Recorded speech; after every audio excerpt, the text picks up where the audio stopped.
Soto is 4 for 38 with 11 strikeouts over his last 10 games played. It has not gone the way he would like in a Met uniform.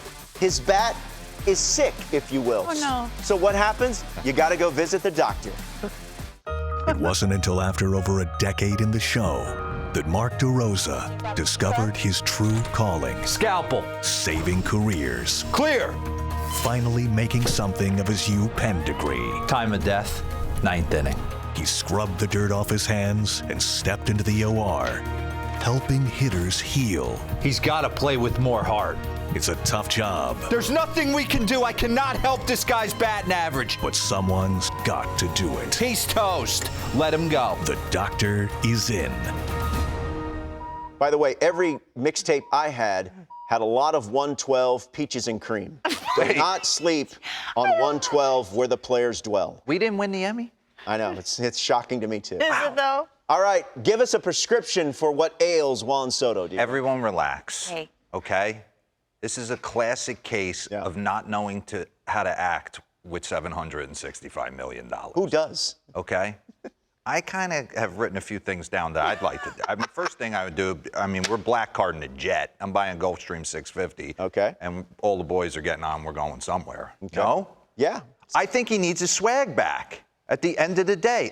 Let's get into it, because I've asked a lot of people, played a lot of golf with a lot of Hall of Famers, and when they talk about who the best hitter in the game is, I always say it's Aaron Judge, right? And I've had a lot of guys say, game on the line, give me Juan Soto in the box. 26 years old, absolutely dominant, and pause this. The thing I want to say about Juan, when you go on his baseball reference page, this dude posts. It's north of 150 starts every time, and the numbers are ridiculous. I almost think at times his control of the strike zone works against him. I remember Chipper Jones always used to say to me, when you're struggling, you want to turn your 0 for 4s into 0 for 3s with a walk. But I almost think it's counterproductive for Juan at times. I'd almost like to see him get a little bit more aggressive. He's almost too passive, kind of searching for what's working for him. Bring up the numbers to make everyone at Citi Field feel okay. And I know you can dive in on the analytics and you can find something to pull out the positive. I really do. But his actual versus expected metrics, he's hitting 224. He's 0 for his last 16. That Yankee series got in his dome. He should be hitting 294 according to the numbers. His slug, 393. His expected, 569. I mean, look at the ranks.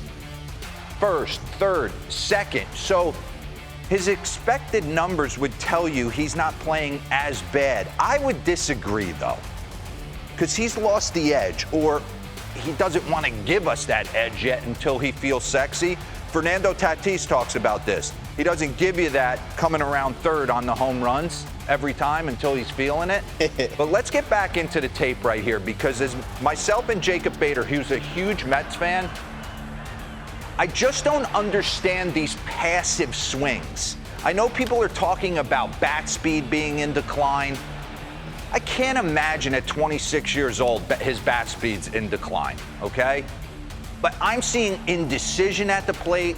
I'm seeing him kind of searching in big moments to not really pull the trigger, and trying to understand why. Because he has shown flashes of being the guy we have talked about. And he's got an interesting side angle. When you dive in on his side angle, he does things, pause this, sinks down real low into his lower half. He's real wide at the dish.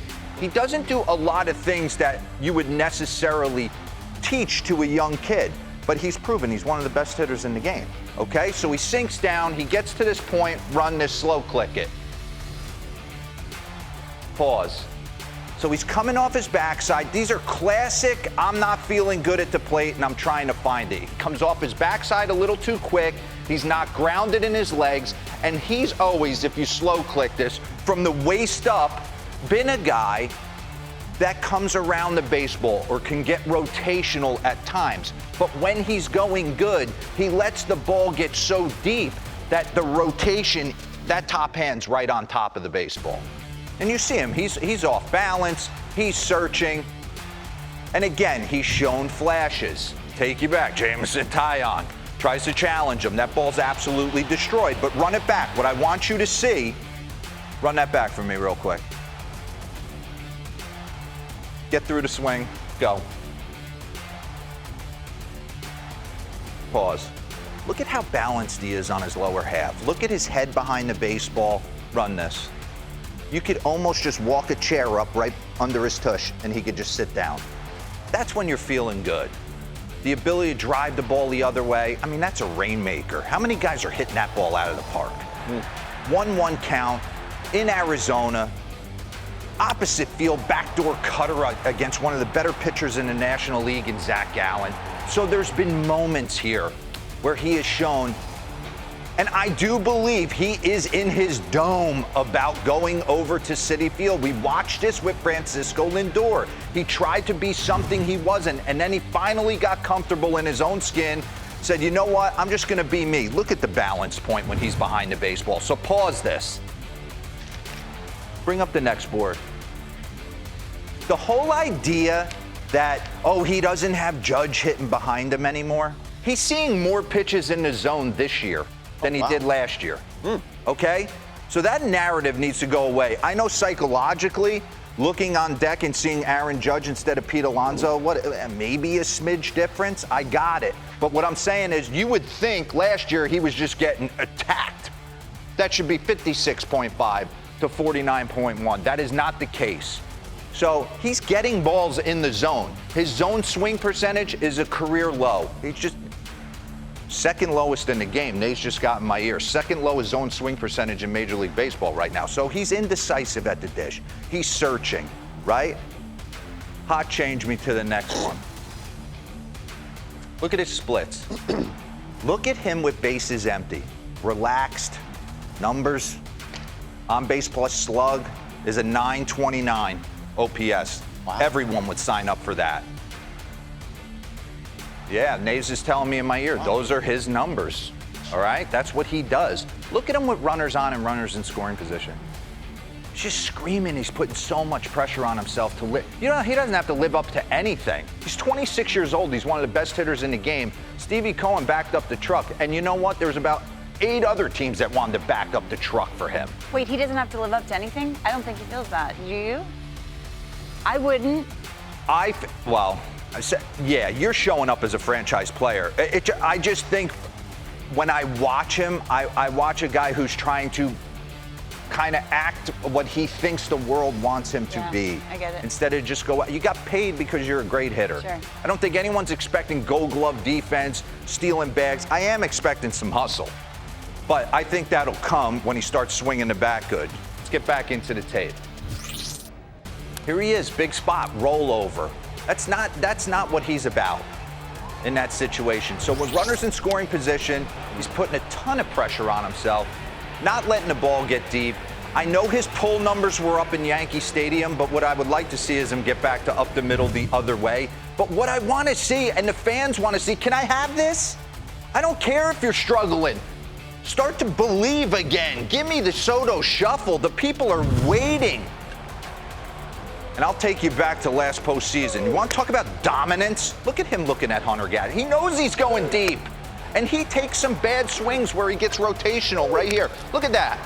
He gets around that baseball. That's not a great swing, but you know what? He's feeling himself right here. He knows he's locked.